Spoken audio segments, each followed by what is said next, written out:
Wir probieren jetzt mal unsere Teewurst. So, hi Leute. Heute machen wir mal eine leckere Teewurst. Dazu brauchen wir jetzt 120 Gramm geräucherte Steckwürfel. Und dann benutze ich dazu Delikatesse Lachsschinken. Das wollen wir dann auch dazu benutzen. Die Butter lassen wir weg, die brauchen wir nicht. Da ist genug Speck dran, da brauchen wir keine Butter. Und was wir dann noch dazu brauchen, das ist Paprika und Pfeffer. Salz, das lassen wir vorher erstmal weg, weil dieser Bauchspeck ist ja schon ganz schön gesalzen. Der Lachsschinken ist auch gesalzen. Und das werden wir dann später zum Schluss abschmecken. Okay, nun geht's los. Zuerst geben wir in unseren Topf unseren geräucherten Bauchspeck. 120 Gramm. Dazu kommt unser Lachsschinken.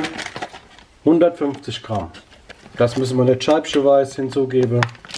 Das können wir alles einfach so reinschmeißen und fertig. So, Deckel zu. Wir gehen jetzt auf Stufe 10. Ich habe es schon voreingestellt. Stufe 10 und 45 Sekunden. Und auf Start.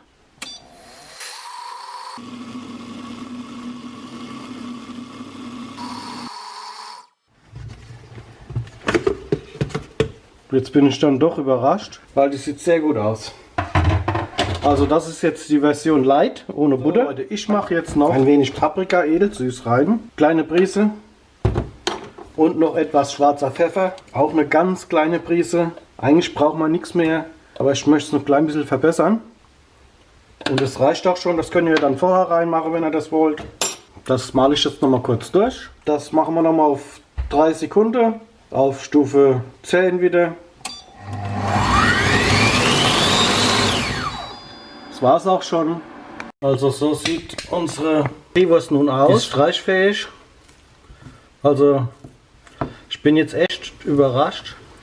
Wir probieren jetzt mal unsere Teewurst und mal gucken, ob die jetzt dann wirklich auch so schmeckt wie eine leckere Teewurst aus dem Geschäft. So, dann probieren wir das mal.